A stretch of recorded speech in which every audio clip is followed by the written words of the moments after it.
स्वागत करते हैं सभी का लेट्स एंड अगला टॉपिक देखेंगे कि √3 एक अपरिमेय संख्या है। अपरिमेय संख्या है, सिद्ध कीजिए। तो इस तरह के क्वेश्चनों को करने के लिए हम किस तरीके से करेंगे तो देखते हैं। चलिए देखिए सॉल्यूशन। मान लेते हैं, माना, देखिए इस तरह के क्वेश्चनों को करने के लिए इसमें पूछा गया √3 एक अपरिमेय संख्या है, तो हम इसको अपोजिट मान लेते हैं कि √3 एक परिमेय संख्या, इसको मान लेंगे। तो माना √3 एक परिमेय संख्या है, तब √3 बराबर P/Q, जहाँ P और Q पूर्णांक हैं और साथ ही सहअभाज्य हैं, और साथ ही सहअभाज्य हैं। सहअभाज्य का मतलब ये है कि P और Q में कोई ऐसी संख्या कॉमन नहीं होगी जिससे दोनों में भाग चला जाए एक ही संख्या से। तो देखिए अब यहाँ से हम करते हैं √3, इस Q को इधर लेंगे तो √3Q बराबर P, पुनः अब लिख देते हैं वर्ग करने पर, तो इधर √3Q का वर्ग हो जाएगा, इधर P² हो जाएगा, वर्ग से अंडू हटेगा तो 3, और ये Q² बराबर P²। देखिए जब किसी संख्या के गुणे में यदि कोई संख्या होती है तो उसकी एक भाजक होती है। जैसे यहाँ पे Q² के गुणे में 3 है, तो 3 जो है वो इस Q² यानी इसको क्या करेगा, पूरे को डिवाइड करेगा। इसका मतलब ये हुआ कि जो 3 है वो इस P², क्योंकि ये जो टोटल है वो P² के बराबर है, तो इसका मतलब ये 3 जो है वो P² को विभाजित कर रहा है। तो मैं लिख रहा हूँ स्पष्ट है कि 3 P² को विभाजित करता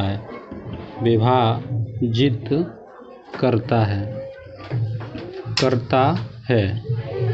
अच्छा, ये आपको दिखाई दे रहा है कि P² जो है वो 3 से डिवाइड हो रहा है, यानी 3 जो है वो P² को है। तो किसी संख्या का वर्ग, अगर किसी संख्या के वर्ग में यदि किसी संख्या का, जैसे 3 का, इसमें P² में 3 का भाग जा रहा है, तो इसके जो वर्गमूल होगा P² का जो वर्गमूल होगा उसमें भी 3 से भाग जाएगा। जैसे देख सकते हैं 16 में यदि 2 का भाग जा रहा है तो इसका 16 का वर्गमूल कितना हो गया, 4, तो इसमें भी 2 का भाग चला जाएगा।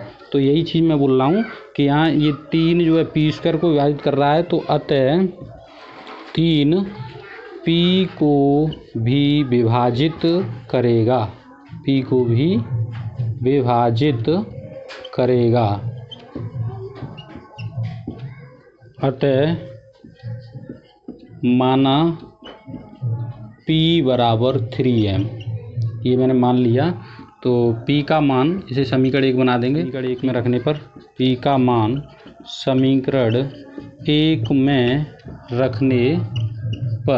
1 में रखता हूँ, तो यहाँ से 3Q² बराबर 3m का होल वर्ग, तो 3Q² बराबर 9m², ये 3 से कट जाएगा, तो Q² बराबर 3m²। देखिए अभी यहाँ स्पष्ट किया था हमने, उसी प्रकार से यहाँ कर रहा हूँ कि ये 3m² लिखा है, तो इस पूरे में 3 से भाग चला जाएगा। इस पूरे के बराबर में Q² है, तो Q² में भी 3 से भाग चला जाएगा।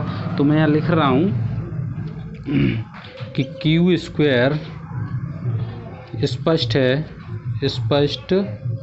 है कि Q² 3 से विभाज्य है, अतः Q भी 3 से विभाज्य है। अब देखें P भी 3 से विभाज्य है,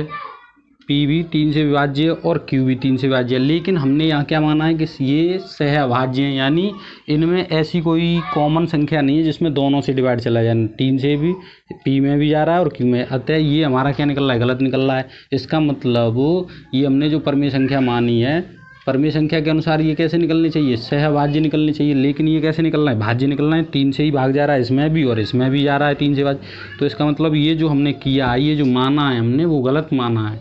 तो मैं यही बात यहाँ लिख रहा हूँ, क्या लिख रहा हूँ कि चूंकि P और Q दोनों 3 से विभाज्य हैं, लेकिन विभाज्य हैं, लेकिन ये सॉरी यहाँ पे ये लिखिए अतः P और Q दोनों 3 से विभाज्य हैं, लेकिन हमारी कल्पना जो हमने माना था, ठीक है, कल्पना के अनुसार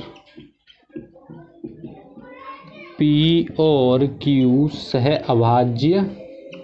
अभाज्य हैं। इसका मतलब क्या हुआ, यहाँ निकलना है तीनों 3 से विभाज्य हैं, लेकिन हम जो माना उसमें तो सहभाज्य होने चाहिए थे, उसके अनुसार हम इसको सॉल्व करें तो सहभाज्य होने चाहिए। ये निकल कैसे रहे, दोनों 3 से विभाज्य निकल रहे हैं। अतः हमारी कल्पना